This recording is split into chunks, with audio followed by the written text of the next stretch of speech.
One of the critiques we get here on the Clean My Space channel is that we're always cleaning clean spaces. Well, guess what? We left this bathroom uncleaned. It is dirty. There is thick toothpaste layered everywhere. The toilet, let's just call it unkempt, being polite here. There's dirty towels everywhere. The bathtub is a mess. It's gross. So in this video, we are gonna get down to business and clean some of the dirtiest places in this bathroom. For dramatic purposes, I've laid out all of the products here for you, but my recommendation anytime that you go to clean your bathroom is to gather all of the products and tools that you're going to need ahead of time and keep them central in your bathroom. So certainly not in the tub because you will be cleaning the tub, but in a little caddy or just outside the door sitting on what I like to call a coaster so that your products don't seep into and ruin the surface they're sitting on. And what you want to do is just load up that caddy with the products and tools that you're going to need, everything from cloths to scrub brushes and sponges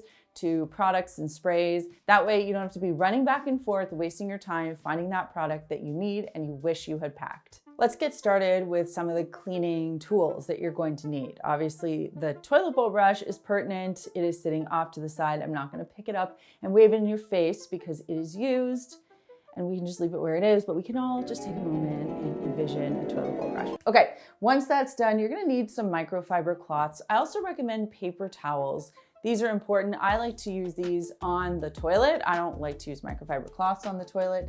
Now, I also like a flat weave microfiber cloth. These are really great for cleaning any of your glass or flat finishes, flat shiny finishes in the bathroom. Next up, I've got rubber gloves. These are important for obvious reasons. A, to protect your beautiful hands, and B, so that you can be a cleaning superhero and not be scared of touching anything grimy or gross in the bathroom. We've also got these scrub pads here. These are non-scratch scrub pads. These are by Makers Clean. Actually, a few of the products here are by Makers Clean, which is our sister company. I'll put a link for you down below. But I really like these for cleaning tiles because they are flexible, they have a large scrubbing surface, and they are non-scratch, meaning they're also great for using on fiberglass tubs, which we'll get to in a minute. Then I've got this little detail brush here, which you can use for cleaning toilets. You can also use it for cleaning grout or any little small corners or crevices. We've also got a larger scrub brush here. This is referred to as the iron handle scrub brush, not because it's made from iron, but because it's quite literally in the shape of an iron. And this is really good if you're cleaning grout. You're not to use this on a tub. This bristle would actually scratch a fiberglass tub. So we would never use that there. This is just if you're tackling dirty grout. There are, of course, other specialty cleaning tools that you might need depending on what challenges the bathroom throws your way, but this is a really good starting point. Now, you'll notice here that I've got 3 different microfiber cleaning cloths here. These are the OG cloth over at Makers Clean, just our original 16 by 16 microfiber terry weave cloth. And the reason we have different colors is because some people don't like to cross-contaminate. So you might know that your green, red, and blue cloths are the ones that you use in the bathroom, and that your pink and purple cloths are the ones that you use in the kitchen, and the yellow ones are cloths that you can use everywhere, or however you choose to slice it and dice it. But we got a lot of requests for having multiple colored cloths so that people could come up with their own color coding system, and that is why it is there. So leverage the system. Moving right along to cleaning products, we've got a nice little display here. First up in this spray bottle, which is also available over at makersclean.com, you can put in either vinegar and water. I have vinegar right there to create a glass cleaner. This is in lieu of spending money on the blue stuff. There's absolutely no requirement to ever buy glass cleaner again for your bathroom or anywhere in the house, just equal parts water and white vinegar. In this spray bottle, you could also make an all-purpose cleaner, which is 2 cups of water and a half teaspoon of dish soap. This is really great for cleaning all of the general surfaces in the bathroom. So on our marble countertop, even our cabinet fronts, any fingerprints that we see on the wall, something like that, I would use all-purpose cleaner for. Now, one little thing I want to point out about some of those drip marks on the wall, you might actually need vinegar to remove that because some of it might be remnants from splashed water, which might have some hard water deposits left behind. So if you do notice any of that, you can test in a hidden area first and use a little bit of white vinegar on a microfiber cloth. I just wanted to throw that little tip in there for you. Next up, we have one of my longtime favorites. Well, I mean, if you've been watching Clean My Space videos for any length of time, you know that I talk. Baking soda is like my cleaning ride or die, okay? So baking soda is really important to have in the bathroom because it provides mild abrasion. It's also really great for providing a little bit of whitening. So this is really great if you want to clean grout. I also love to sprinkle it into the sink just to help provide that abrasion, to lift up any of the, gunk or schmutz that's residual on a surface. You can even sprinkle this into the toilet for the same purpose. You can put it on your tiles to help work away some of that soap scum, and you can use it in the tub for the same reason. You can make a paste with it using equal parts dish soap and baking soda, and you can even lift stains off of granite and marble surfaces by creating a little poultice with baking soda and some hydrogen peroxide, covering it with plastic wrap for 24 hours, wiping it away, and there you go, your stain is gone. So many great uses for baking soda, a definite must in the bathroom. I already talked about white vinegar, make sure you have some. And then of course, your toilet bowl cleaner. Enough said, we all know where it gets used. Now, you also might want to consider a disinfectant in the bathroom. This is in the event that someone is sick or there has been some sort of a bowel movement that didn't occur in the toilet. And as someone who is the mother of a young child, this happens regularly in our home. So yes, we do engage with disinfectant every now and then. Now, I'm a firm believer that you don't want to over disinfect a surface. Our bodies really need exposure to bacteria, but at the same time, we don't need exposure to things that are just straight up going to make us sick for no reason. Before you start cleaning anything in the bathroom, job number one is to clear your surfaces. This way you don't have to work around things. You just have one easy flat surface that you can work with. You don't have to worry if anything sprays or drips vertically onto horizontal surfaces, and it gives you a lay of the land.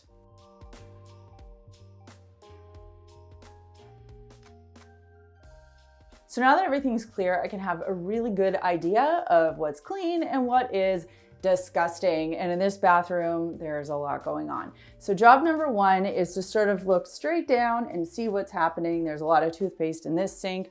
There's some toothpaste splashes over there. I'm noticing some darkness back here, which might need a little bit more work. I see some very obvious toothpaste splatters over there in the corner. That looks like marker. I don't know if I'm gonna get to that today. Another thing I'll do is just get down to eye level and I'll have a look at the counter from this angle, which also tells me a bit of a different story. So I know what's thick, what's kind of gunky, and what's going to need a decent amount of pre-treatment. So I'm just gonna go to town with my pre-treater. And again, this is just dish soap and water. Now in the sink, I'm also going to sprinkle on some baking soda because that is going to help provide that mild abrasion and lift off that toothpaste. So I'm gonna start from the top and work my way to the bottom.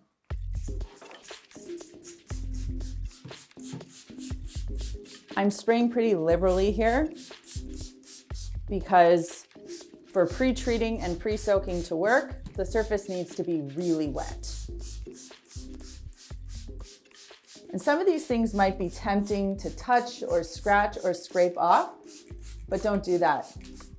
You're working too hard. You want to let the product do the work for you.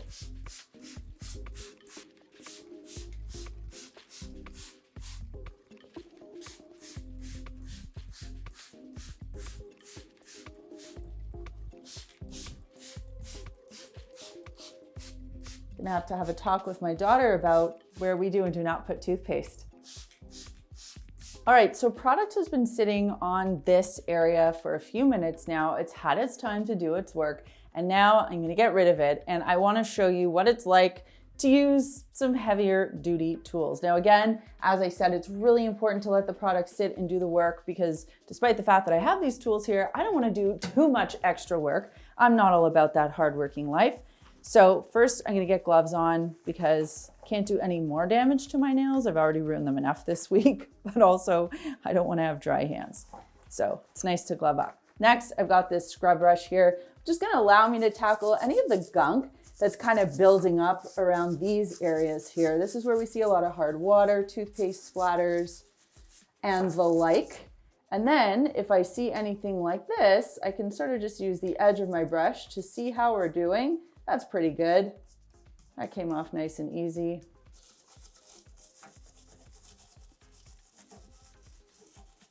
If you felt like being really detailed and scoring extra points, you could also use this brush to scrub right under the rim of the sink. I'd give you, honestly, 10 extra bonus points for this job. And then what I like to do is just take my cloth and work using what I call the S pattern, which I've talked about once or twice here on the Clean My Space channel, to simply wipe and clean the surface. So again, I'm working in sections and I'm starting all the way at the back of the counter, and then I'm sweeping my way forward and down.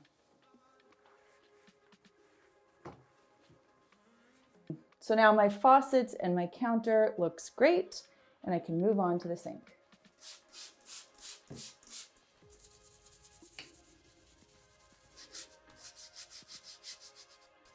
I've switched over to a scrub cloth here, and the reason this is a great choice is because it's flexible, and I already have baking soda and dish soap right here in the sink.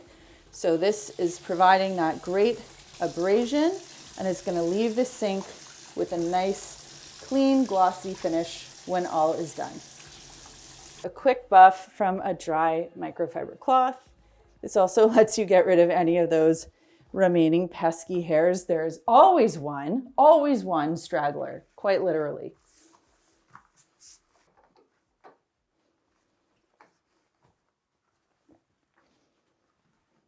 Now, if for whatever reason you notice that your surfaces have dried up while waiting for you to come back, you can just respray them, that's fine. I'm gonna start from the left and work my way to my right. I've got my scrub brush here, my scrub cloth, and a damp microfiber cloth. So I always start with my lightest tool, but then I'm gonna work my way up to something a little bit more heavy duty if I see that there's something that I know will take me a little bit of extra time. So I've just done a quick visual scan. There's nothing else. So I'm just gonna use my cloth to do the rest of my work.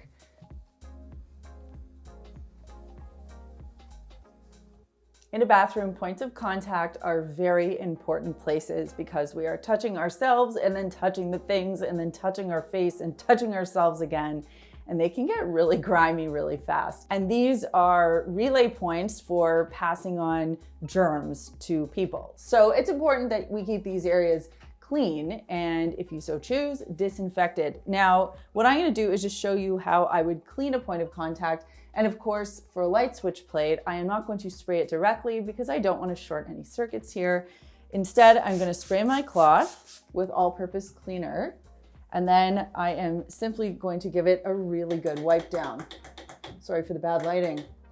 And what this does by this scrubbing motion that I'm doing is helps to break up and get rid of / kill, oop, there goes the fan, any bacteria, grime, grease, dirt, fingerprints, germs, etc. And again, if I'm really concerned, let's say someone in the house had the flu, then I could use a disinfecting product on that surface. I would just have to make sure that I'm using it in a way that's safe for whatever it is that I'm cleaning. So for example, I wouldn't spray a disinfectant right on here because I don't want to have any electrical issues. I'd want to make sure that any surface I'm spraying the disinfecting product on, it is safe for that particular surface. Other points of contact include faucet handles, toilet flushers, door handles, cabinet pulls, etc. You'll notice that I'm surrounded by a canopy of textiles here in the bathroom. And in the cleaning world, we call textiles soft surfaces. They love to cling on to moisture. They love to cling on to bacteria and germs in the bathroom, especially when you're dealing with toilet plume. There's always a nice, soft, cozy place for that little flicker of bacteria to land. And we want to make sure really and truly that we are cleaning these surfaces on a regular basis. So what that looks like is pulling your soft surfaces out of the bathroom and changing them out at least once a week. So towels, face cloths, and hand towels in my house get changed, generally speaking, twice a week. And things like scatter rugs, where I'm standing right now on the bathroom floor, those would get laundered once every 2 weeks or so.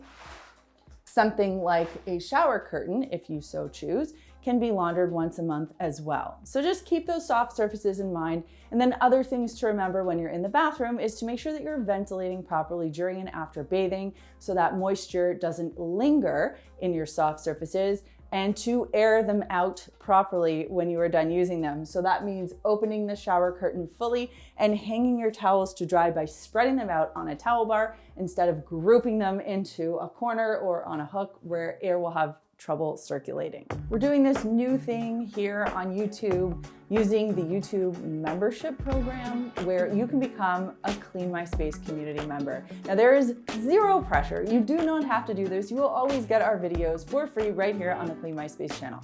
But in this new world where people are looking for ways to support the creators or podcasts or newsletters that they love, Clean My Space felt like, you know what, we should throw our hat in the ring, because I know it looks like all fun and games to run a YouTube channel, but there are significant expenses. We love the work that we do, but it would be a really great help to help us support our channel. So there are two ways that you can do this. You can either become a Clean My Space community member, or you can become a producer. Producers actually get their names put up on the screen. So if you do want to become a member, there's a little join button up there. You can click, you can see how it all works. There's some cool little perks. There's some little special emojis that you can use when you're commenting on Clean My Space videos, and so much more. So yeah, if you want to become a member and support the Clean My Space channel, please go ahead and do so. It would mean so much to us. This brings me to this week's comment question, which is, what is the grossest thing for you when it comes to cleaning your bathroom? What is the one thing where you're just like, for me, it's the drains. I find the drains disgusting. I would take cleaning a toilet over cleaning a drain any day, but let me know your gross out point in the comments down below. Now, again, if you want to check out a video that walks you through how to clean the entirety of your bathroom in detail, you can click this link right over here. And as always, don't forget to subscribe to the Clean My Space channel if you haven't done so already. Thanks so much for watching, and we'll see you next time.